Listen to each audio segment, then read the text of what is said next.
Hey everybody, a lot smoother than the first time, I think. We had all those technical issues. The problem we had with the first live stream was that I started off with black, and YouTube interpreted the black as no signal. So that was why I ran all the tests, but I didn't have a bunch of, like, several minutes of black at the beginning. So that's why you have the stream flowing, which makes you feel like you want to pee. You know, it's a live stream. So we added that in. I feel this was smoother. We had an actual opening and everything. The only hitch for tonight is that Amber's not here with me. I thought I had her until just a few minutes ago, and she's not able to be kind of fielding questions and everything tonight. So apologies for that. I'm going to do the best that I can, but since I only found out about a couple of minutes ago, I am going to be reading the questions myself. I've tried jerry-rigging up a computer here, but this computer is low on power. And hopefully, with this one, I'll be able to see everyone's questions and everything. So I think I've got it all together, but I just ask for your patience because I'm just a little bit behind the ball. I'm just going to type in, do a search for my own channel so I can find the live stream. Practice Prepper. Oh, Practice Prepper Alien Invasion is like the first thing that comes up. That's what everyone's interested in. Okay, I see the live stream. I'm clicking on it. See, this is the computer that's doing the encoding and sending everything out to the world, and this is the computer I'll be able to see all the comments on. Okay, so it seems like it's working.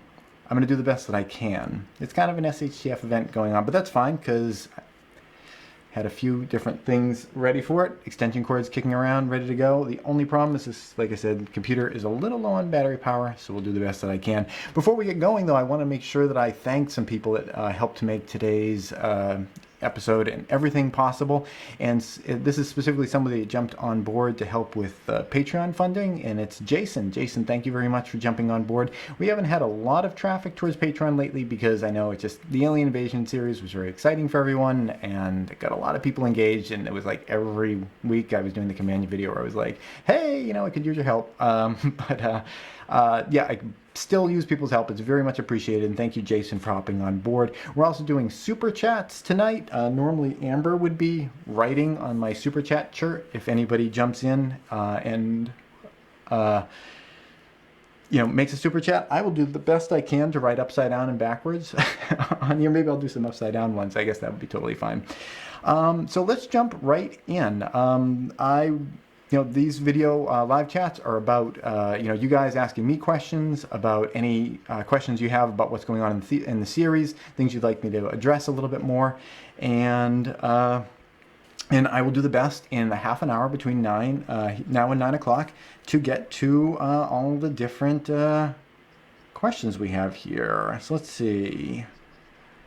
Okay, there's people already leaving because Amber's not here. I guess I know where that puts me. Okay, a few more people leaving. Someone's just really thirsty from the peeing. And someone asking about why I need to torture everyone's bladders. All right. And I'm trying to scrub down here a little bit. Okay. Is the buffering him or me? Is anyone else having buffering issues? It might be because I'm trying to run two computers at the same time now. Let me know if a lot of people are having buffering issues. And Penelope, the squirrely prepper, says hello. And now I realize because I said her name, I should say everyone else's too. Which it's just not going to work out. Oh, and someone was sent by Canadian Prepper. Canadian Prepper is one of my favorite channels out there. Especially lately, he's been just doing a lot of cool content, and he's just always very level-headed. Okay, well, until we get some questions, I'm going to keep kind of popping down here. I'll kind of just let you guys know what's been going on in the process right now. We are, you know, still just trying to get the contractors lined up and everything. I know whenever I talk to anybody that ever does anything in regards to, you know, any kind of construction, that's kind of a constant thing, and I don't bring that up to be, you know, derogatory towards people who are in the contracting field. I know a lot of people that are really great in that field. I've known a lot of people that maybe weren't so great, but I think just generally speaking, a lot of people who are in that kind of self-employed way of living there's a temptation to overbook themselves. I know I was always self-employed, and I was a photographer, and there was always a desire to try to fill up your schedule. And I was always very careful never to screw anyone over. I never said I'd make something and I didn't make it. Maybe other people, in other fields aren't as good about that as I always made sure that I was. But that's something that I've really been facing a lot while I've been going through this. Okay, let's see. There's no buffering here, I'm getting. So it seems like maybe the buffering issues are, maybe just for some people. Yeah, I mean, if some people have no issues, then I guess it's on your end, not on my end. Because if anyone's getting me clearly, apparently I'm sending out a clear signal to YouTube anyway. So I don't know. It's just the internet's getting hacked, and this is the end, really. Does anyone have any actual questions other than how it's going, which is mediocre? Fallen Sky Prepper asked me how it's going, and kind of mediocre. I wish things were going faster. It is frustrating, and it's just but it's really frustrating. When people are telling you that they're going to show up, and they don't show up. I'm finally getting to a point now. And by the way, the series it's a couple episodes behind. Real life right now for me is a couple of episodes, I should say, ahead of where the series is. I put a little bit of buffer in there. Part of that had to do with me trying to work on the first 3 episodes of the series, and part of that had to do with just I'm a prepper. I like to have some buffer, stack episodes and everything. There's a question about alien invasion episodes. Yes, there are going to be more alien invasion episodes. I'm definitely doing more of them. I should just say it right now. The reason that I put alien invasion on hiatus was there's a few reasons. I don't want to say exactly how many it is because I can't think at the moment how many it was. But the big reasons were, one, I'm building the homestead, and that is a huge time commitment, and I knew that I wouldn't I knew that I wouldn't have the amount of time that I would need to do a good job on the Alien Invasion series. I could have kept it going, but not at a particularly high level of quality, and I didn't want to just kind of fizzle into this boring piece of BS. So I put it on hold for that. Also, I wanted to really focus on this series, on being 100% focused on the idea of sharing this process with you of building the homestead. And I didn't want to shortchange that at all, where I'm I'm doing Alien Invasion, I'm doing this, I'm doing that, and everything. I really wanted to focus on this because this is super important. I know Alien Invasion is fun, and I know a lot of people have learned from it, and they've used it as a way of sharing, with people that aren't necessarily preppers. They've used it to share the idea of prepping with people. But and those are all great things. But I think that the idea of building your own homestead is a really important aspect to a lot of people's kind of long-term goals with prepping. So I really wanted to bring that to you guys in the fullest way that I could. So I knew that putting Alien Invasion on hold would help me to do that. And in addition, if I tried to do both at the same time, I would just become a really awful dad for River, because he's he's my primary thing in life, is making sure everything is all set for him. So I just knew it would be too much to bite off. So that was why I put it on hold. But it absolutely coming back, and I've got some people lined up, some special guests lined up. I've got an idea for where I want the next season to go. It's going to be kind of different, something special. So anyway, that's a lot on Alien Invasion. Let's see what kinds of questions we have. I see we got some real questions here. I'm going to try to get through these. Yes. Okay. Did Fallen Sky Prepper ask, did you take the jackhammer back? The jackhammer has been returned. They completed the project. We didn't get quite as low as I maybe would have liked to. I would have loved to have gotten maybe another foot down, but it went from being a point of bedrock to just a table of bedrock. And I was just okay, that's enough. Bring it back. But we did get through the stuff we really needed to, so that worked out pretty well. It ended up costing me about $3,000 for everything, I think. Let's see. There's the question about the Alien Invasion. WizKid9000 asks, out of interest, will you add any additives into the concrete mix for your foundations?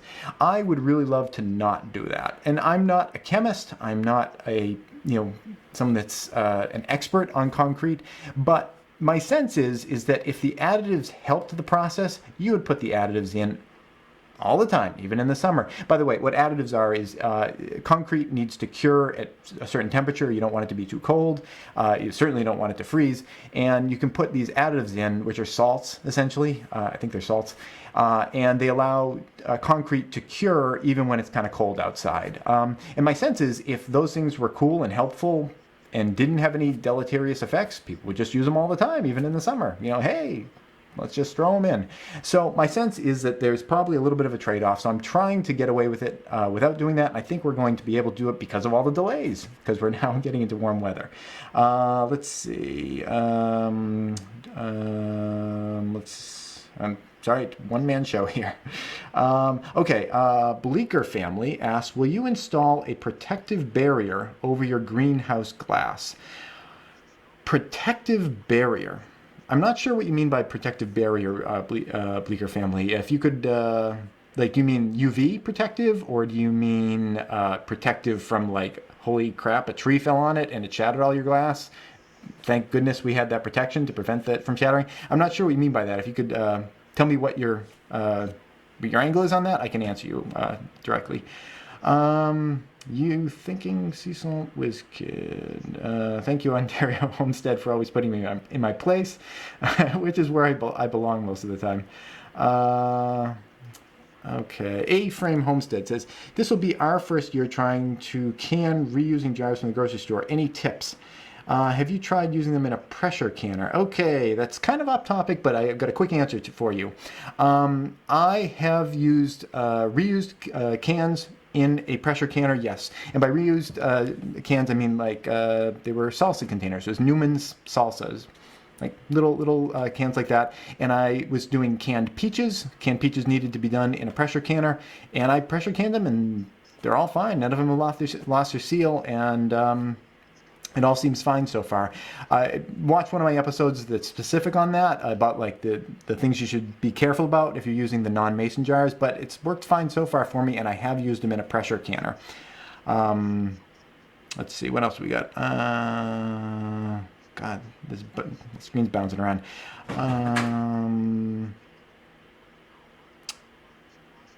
More people loving Alien Invasion. I do too. I miss Alien Invasion.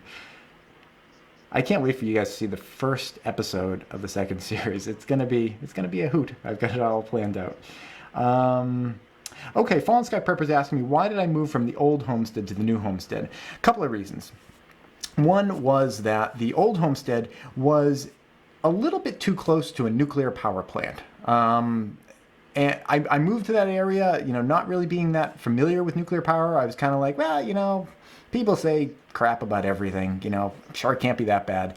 I moved next to this one, and like every couple weeks in the local paper, there'd be like some small story about like, oh, by the way, there was some, you know, incidental release of something or other. Or the big one was, oh, by the way, a couple weeks ago, the plant had to go into shutdown mode because their backup cooling system collapsed from rust and things. And I'm like, how many years do you have to like be paying off inspectors not to look at your backup cooling system for it to get so bad that it collapses under its own rust and everything? So at that point I was like, you know, if anything had gone wrong at that place when that backup cooling system was collapsed, it's like it would have gone into meltdown. So I wanted to get away from that area. That was one reason. The other reason, I just thought I could do a better job.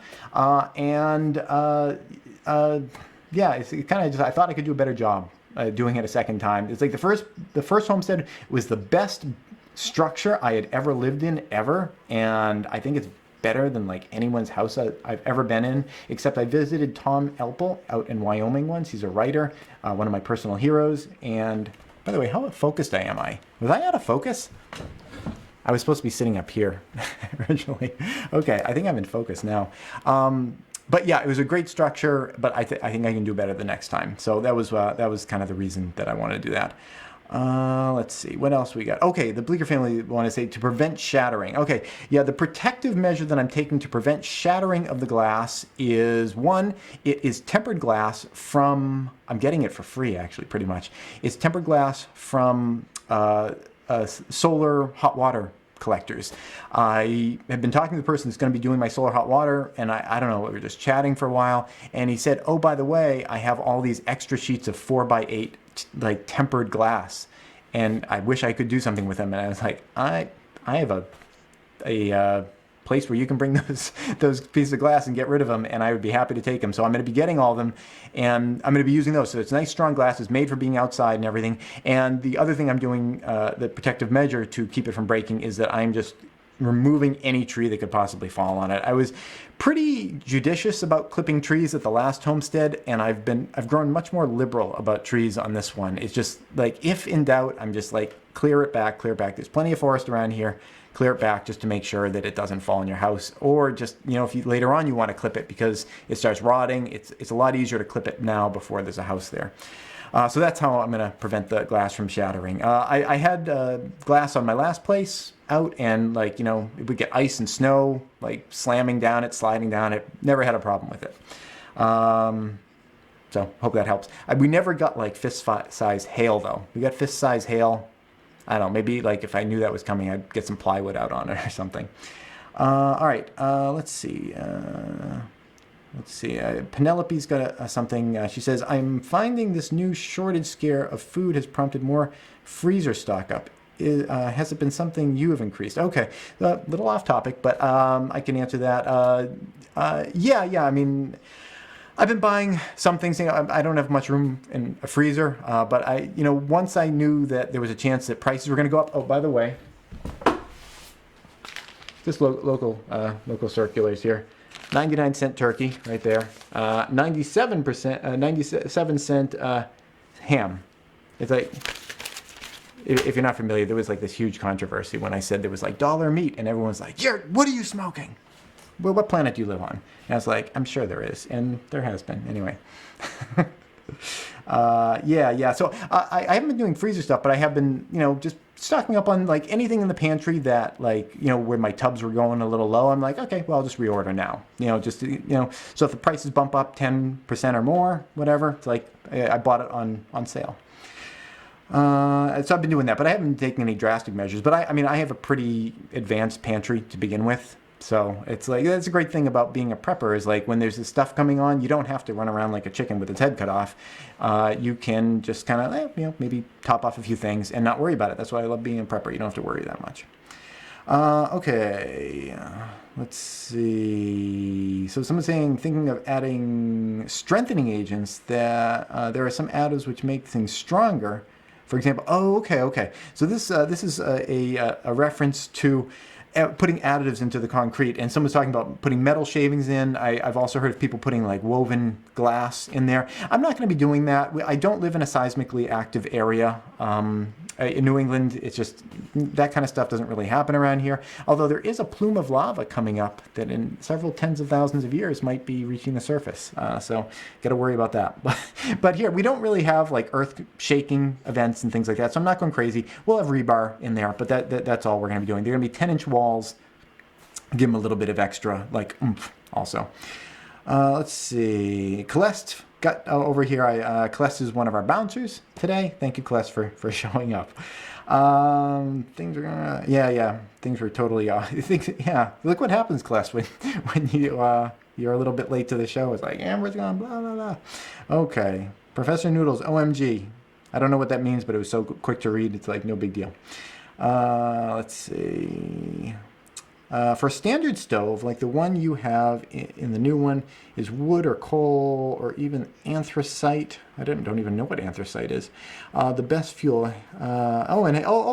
You're my friend from Dublin. Okay, so there's a question about what kind of stove for heating I'm going to have in there. I'm going to have a wood stove. I loved my wood stove at the last place. I'm getting the exact same wood stove for the new place. Actually, I'm transporting the same wood stove from the old house to the new house. I'm putting like an older version of the same one back at the old house, installing it in there, and I'm bringing my new one to the new house. It's a Vermont Castings Encore stove, and it is just perfect for like a not too big sized house. Vermont Casting makes a larger one called the Defiant. I think it's called the Defiant, at least last time I looked. It's called the Defiant.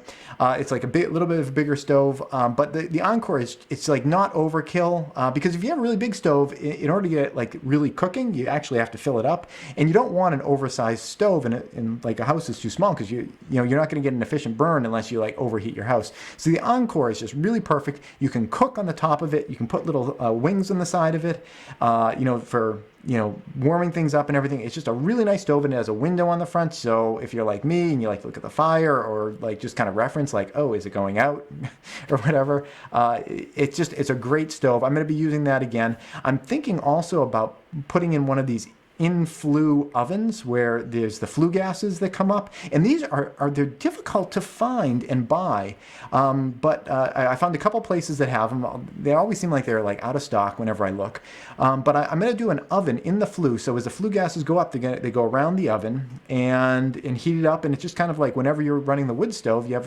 an oven ready for anything. And the reason I want to do that is because I don't know if you guys saw, I recently did a video about a little oven. It's like a grill stove. They're made for camping grills, and it's got like an open bottom. It's like a metal box with an open bottom. You can put it on top of a wood stove, and you can cook like that. And I do that very frequently, but it really monopolizes the top of the wood stove. So I want to get like an oven that it will just be in the flue, and I can do my baking in there, and then I can leave the top open for heating water and everything. But I am going to be doing wood, and wood is it's a really available resource in my area. There's plenty of forests, and if you live on 10 acres of land, it seems like the trees grow back fast enough. If you are in a house that's well insulated and everything, I burned about a cord to a cord and a half. A cord of wood is a stack of wood that's 8 feet tall, 8 feet wide. 4 feet tall, 4 feet wide, and 8 feet long, kind of stacked together. It's kind of like a rough approximation kind of measurement. And I was always able to heat my house on a cord and a half of wood. It seems like on a 10-acre lot, you can kind of just keep up with that with just the growth of the forest. It's like it grows back about as fast as you're cutting. So that seems like a great way to do it for me. It's like solidified sunlight, so it's kind of like solar power. And it's just a great feeling in the winter to have like a nice wood stove to be next to. See if it's really nice. If you're cold, you can go next to the wood stove and you won't be cold in like 3 or 4 minutes. It's always a great way of warming up. So that's how we're going to be doing it. Oh, hey, P. Nice to see you here. Let's see. Let's see. I saw, okay, someone just wrote meat vindication. And as a vegetarian, I find that offensive. So I don't know what you're talking about, though. Actually, I had salmon today and mussels the other day, too. Let's see. Stores deals. Oh, okay. Meat vindication probably for the cheap meat. Okay. All right. I'm looking for actual questions here.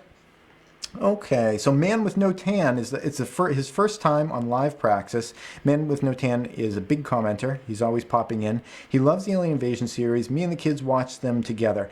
There's no question in there, Man with a Tan. Why did I even read that? No, thank you. It's nice to hear when people appreciate that stuff, and I'm sorry for all the cursing that goes on in the Alien Invasion. I kind of bleeped it out in the first couple episodes, but I got really lax after that. Celeste is welcoming the first timers. Awesome. Let's see. Wow, this is just bouncing around. We got about 10 minutes left.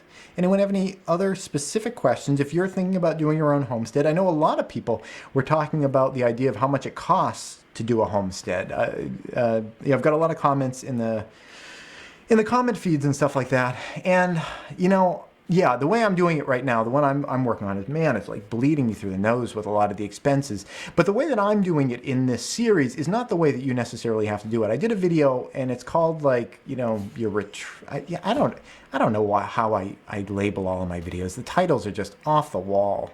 Like I can't even find any of my old videos because the titles are just all like bonkers. But I did a video, and I'll just paraphrase it right here, where I talk about like the idea that, if you want to have like a retreat location or like some kind of a homestead, it doesn't have to be like, the Ferrari of homesteads. And it doesn't have to be like just a, like a lean-to shelter with like some sticks either. There are middle of the road kind of things you can do. And I built a shelter that cost like, it was like $3,000 or something like that. And it was essentially a mini house, and it was on my old homestead land. It was a small house. I permitted it as a shed, but it's a shed that like had like a little attic area for storage or a bed that you could have a little ladder go up to. It was, what was it, like 10 feet by 12 feet or 10 feet by 14 feet. It was like a really nice little house. There were all windows on the south-facing side. It's like kind of like a writer's retreat cabin, but you could live in there. And I even put like a little place for plumbing, gray water plumbing, to come out later on. And again, $3,000, metal roof, really nice. I mean, real good stud construction and everything. It's things not blowing over.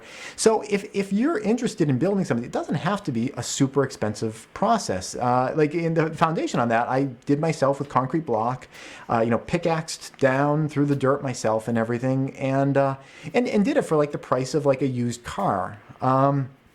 And you can do it that way. And I know $3,000 or $4,000 is still a lot of money, and that doesn't say anything about land. But I think that anybody can save up money, no matter what your circumstance is. And that might sound like kind of elitist for me to say that. It's like, oh, it's easy for you to say, whatever. You get this YouTube channel, and you get like 30 cents a day from you. Literally, that's what I usually get, is like 30 cents a day from my YouTube channel. But look at it this way. No matter what your financial situation is, there's always somebody who's making less than you. No matter how low you are on the totem pole, I guess there's one person on the planet that's like the absolute worst. But for all the rest of us, there's always somebody that's making less than us and living off less than us. So if you just adjust your lifestyle to live kind of where that person is, whatever that difference is, like if you're living off of like $15,000 a year and if you're earning like $15,000 a year and you make your lifestyle as though you're someone earning $14,000 a year, every year you're going to save $1,000. So, kind of no matter where you are, I feel like, you have some potential for savings. And maybe it's not $1,000 a year, maybe it's just $100 a year, but you can always advance yourself to some degree. And I think you'd be surprised, when you start cutting things out and living like someone who maybe makes less money, how quickly you can save up money. And it's not like a reduction in the quality of your life. For me, it's a real improvement in the quality of your life, because there's an imperceptible I want to say quality of life, but I've used it so many times, benefit to just kind of knowing that you have that financial cushion. It takes like the weight off your back all the time, knowing that you're not absolutely paycheck to paycheck.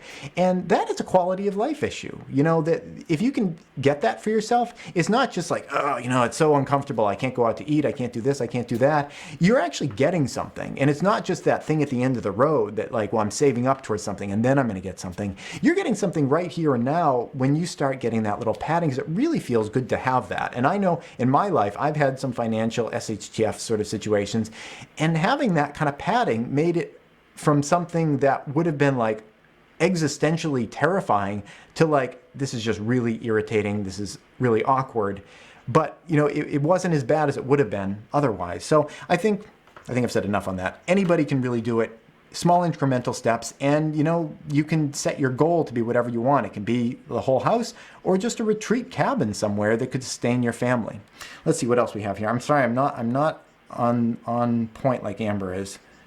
Okay, something about the Force. Yeah, I got a lot of thumbs down on that Star Wars thing earlier. I think maybe people were looking for like the usual like screaming thing. I got like 3 thumbs down right at the beginning. And I presume it was not from my subscribers. I think people just looking for Star Wars reactions. Okay, something about gray water. Gray water is water from, okay, someone's answering a question. Okay. Question about gray water. And I think this is going to be the last question of the day. I am going to be doing gray water, and I'm thinking about running it through some of the water features in there. And yes, gray water is like, it's pretty much anything that's not water with poop in it. It could be, and people have kind of different points of view on it. Some people say that shower water isn't gray water because, like, you can pee in your shower and like you're washing your butt in the shower, so it's It's kind of like a toilet in that way, but you know, many people consider gray water, shower water, to be gray water. But gray water is essentially water that is like, you know, from washing hands and laundry, that kind of stuff. And it's a great resource, both for its thermal benefits, because it's usually warm, and also for the fact that it's water. And I'm going to be using both of those benefits. I'm going to have a holding tank in the basement where the water is going to flow into, so in the winter it's going to radiate out all that heat. And if you don't think there's that much heat in bath water, just think about how long it would take to heat up a bathtub-sized pot of water over your stove, and how much electricity that would take. And if instead of just dumping that out into a septic system, I can have that heat radiate out into the house, that's a huge money savings for, you know, not having to heat the house with, you know, wood or whatever you might happen to be using. And after that, you know, the gray water, I'm gonna be able to plumb it out and run into the toilets. And I think I'm going to do what I did before, which is just have it run to a spigot and fill up buckets and flush with a bucket. And that just worked out really great. And nothing has the force of a bucket flushing a toilet. It's you never clog up a toilet when you're flushing it with the bucket. It's just okay. I'm sure there's someone out there who can do it, but you know, it just seems a lot stronger than a toilet flush. When you take a bucket and you dump it down, it just clears the whole thing out. So I'd like to do that. And then what doesn't get used for that is going to go out into the greenhouse. It's going to water plants in the greenhouse. Any concerns that you have about soaps being bad for the plants in the greenhouse, I have never experienced that. I run my gray water out into the greenhouse full of soap, and the plants are just fine with it. Now that said, I use like Castile soap, kind of natural soaps and things like that. So I'm, you know, kind of conscious about what I put down, but it's like, you know, whatever soap I'm washing up with and everything, it goes out there. Plants love it. Absolutely fine. And I think that is, oh wait, I'm getting a bunch of super chats. Thank you guys. EP and Man with No Tan. I don't know whether to write them on here really crappily, or I could, you know, how about I do this? I'm going to have Amber write your names to memorialize them on my shirt, and the next time we do a live feed, they'll be nice, and I don't want to screw it up. You know, I'd like to do a nice job of having your names here. Thank you guys for the support. It really does help. It keeps things going, especially with Patreon. Like I said, Patreon's kind of cooling down because I don't have the Alien Invasion series. So this kind of stuff helps. I may be having a 360 camera tech issue coming up. It's starting to flash a red light at me, and I've been talking with them about like getting it repaired, but it's like in the meantime, I'm like, well, should I buy a second one? So I don't know. If I get some more super chats, maybe I could afford to do that. But I'm not like pitching for it, you know, whatever. But it's just, I'm illustrating that these things really are helpful, and they do help me to do this stuff. Because if that camera goes down, then it's like I won't have 360 for the build. I don't know. I hope I don't have to buy another one of those, because they're pricey. They're pricey little buggers. Okay, that's it, guys. Thank you so much for watching, and we're gonna go out with a nice professional shot of my back while I go over here and click to the little end exit video here.